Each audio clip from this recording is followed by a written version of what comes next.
Sepekan lagi bagaimana kesiapan dan juga antisipasi Pelabuhan Belawan Medan menghadapi arus mudik? Kita saksikan wawancara koresponden CNN Indonesia Agus Supratman dengan Direktur Utama Pelni Tri Andayani berikut ini. Sekitar pukul 12.30, KM Kelut sudah bersandar di Terminal Kedatangan Bandar Deli, Pelabuhan Belawan, Medan, Sumatera Utara. KM Kelut membawa 3.565 penumpang dan dengan kedatangan ini menambah penumpang sejak tanggal 16 Maret lalu di masa mudik Lebaran menjadi 12.000 lebih. Saat ini saya bersama Direktur PT Pelni untuk mengetahui antisipasi PT Pelni di masa mudik Lebaran ini. Kita akan berbincang dengan Bu Anda. Bu, seperti apa arus daripada pergerakan penumpang? Ini arus pergerakan penumpang untuk Pelabuhan Belawan secara nasional ya juga ini berjalan inline dengan nasional gitu maksud saya. Artinya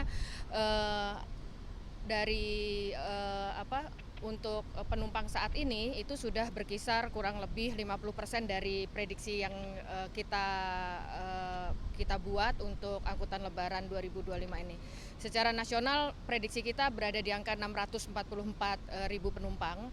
Kemudian untuk Belawan ini di kisaran 23.000 penumpang dan sekarang sudah hampir mencapai 50%. Prediksi PT Pelni sendiri, Bu, kapan masa puncak arus mudik dan arus balik di sini?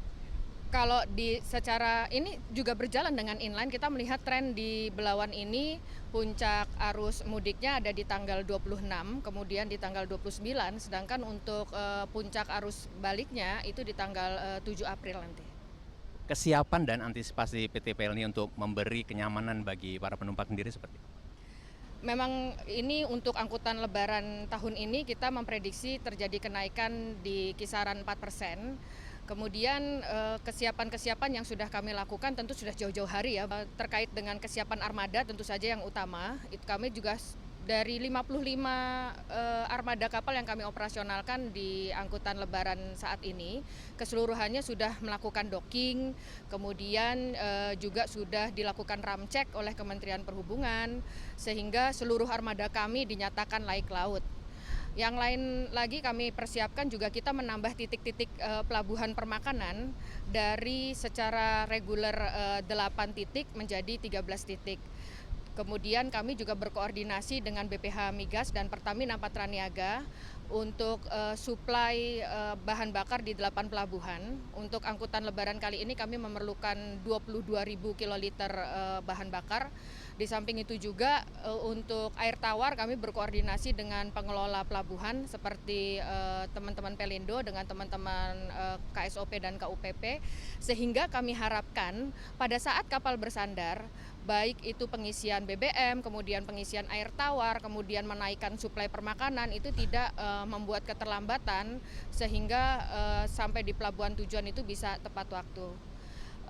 Kemudian kami juga melakukan persiapan strategi dari sisi untuk mengantisipasi di pelabuhan-pelabuhan padat penumpang seperti di Pelabuhan Belawan ini gitu. Kemudian dan Batam ya. Juga ini termasuk pelabuhan-pelabuhan dengan ruas terpadat untuk angkutan Lebaran saat ini dan itu kami antisipasi dengan melakukan rerouting. Ada 19 kapal kami reroute untuk seluruh trayek yang kami siapkan di angkutan Lebaran kali ini. Dan untuk khusus Belawan Medan kami melakukan penambahan armada dari Kupang ya, dari Indonesia Timur untuk membantu penumpang dari Jakarta ke Batam. Dan yang kedua strategi kami adalah menambah frekuensi. Seperti KM Kelut ini frekuensinya kalau frekuensi reguler nih Bang dari Jakarta kemudian Batam terus Tanjung Balai Karimun dan Medan kemudian balik lagi Tanjung Balai Karimun, Batam dan Jakarta. Untuk angkutan Lebaran ini karena memang membludaknya penumpang dari arah Batam ke Medan sehingga frekuensi dari Medan ke Batam itu ditambah 3-4 kali. Nah sehingga penumpang dari Jakarta ke Batam ini kan nggak ada yang ngangkut nih. Nah makanya kita datangkan KM Gapulu dari Kupang untuk membantu itu. Tadi saya berbincang Bu Anda dari penumpang yang saya temui semua merasa nyaman katanya Bu. Apa sih Bu sebenarnya fasilitas yang diberikan oleh PT Pelni Bu pada para penumpang? Nah ini ada dua fasilitas ya, dua kriteria fasilitas lah ya. Fasilitas yang umum di mana bisa diakses oleh seluruh penumpang secara tidak berbayar ya, tentu dek penumpang itu sendiri.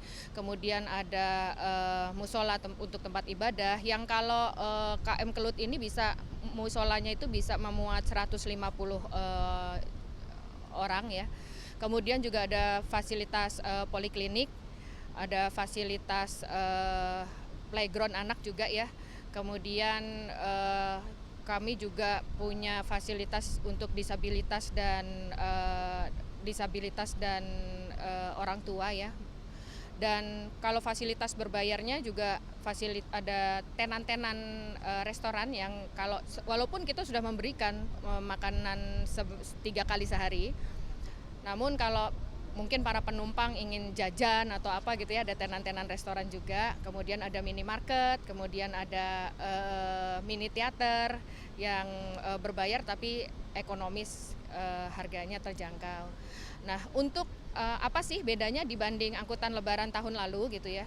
Kalau untuk fasilitas umum kami untuk lebaran 2025 ini kami di seluruh kapal kami sudah ada TV channel, di mana TV channel itu tentu kami harapkan bisa memberikan hiburan sepanjang perjalanan karena seluruh kapal Pelni itu menempuh lebih dari 24 jam Bang gitu.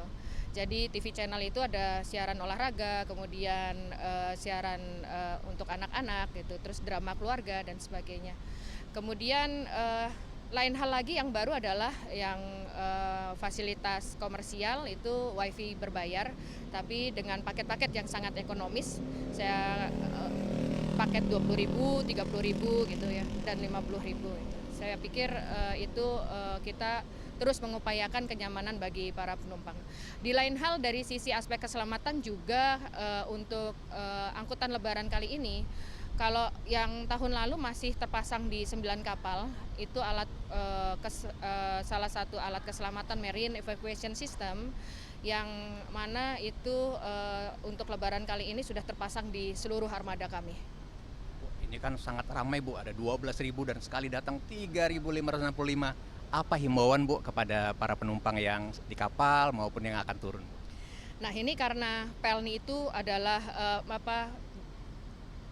jarak tempuhnya juga jauh ya, dan memakan waktu yang tadi saya sampaikan lebih dari 24 jam. Jadi persiapan pertama yang saya himbau untuk seluruh penumpang Pelni itu adalah harus jaga fisik ya. Itu yang utama. Kemudian yang kedua, karena tadi banyaknya, tadi kan Bang Agus lihat sendiri ya, 3.500 turun dari kapal dari arah Batam gitu ya. Jadi saya pikir kalau datang ke pelabuhan saya menyarankan untuk tidak berlama-lama karena itu akan menguras fisik juga gitu ya. Jadi mungkin 3-4 jam sebelum kapal berangkat saya rasa cukup ya, sehingga fisik juga dapat terjaga. Hal yang lain adalah membawa obat-obatan pribadi, itu penting. Dan apabila sudah naik kapal, mungkin kalau untuk yang belum mengetahui di mana letak poliklinik, adanya di dek 7 ya. Jadi mungkin bisa jalan-jalan dulu lah sebentar. Jadi kalau ada hal-hal yang buat mereka itu nggak enak badan, jadi nggak usah cari-cari lagi nanti. Khususnya untuk yang para penumpang ini yang memang punya penyakit bawaan ya, misalnya asma atau jantung gitu ya. Dan seluruh kapal kami dilengkapi oleh fasilitas poliklinik, di mana untuk kapal-kapal besar seperti Kelut ini memiliki dokter dan perawat, serta 2 kamar inap. Melahirkan pun juga bisa di atas kapal.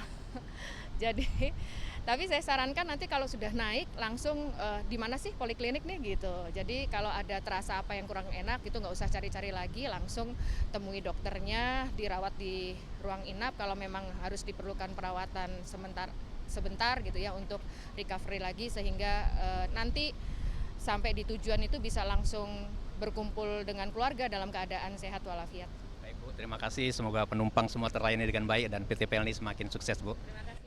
Ya, saat ini KM Kelut juga akan bersiap. Nanti pukul 8 malam dari tempat ini, dari Bandar Deli, Pelabuhan Belawan akan berangkat lagi membawa para pemudik yang akan pulang ke Batam. Dan pada tahun ini ada 11 angkutan yang hilir mudik akan mengangkut penumpang dari Bandar Deli, Pelabuhan Belawan, Medan, Sumatera Utara. Demikian Go Mudik Update kali ini, saya Elvira Karunisa. Terima kasih, sampai jumpa.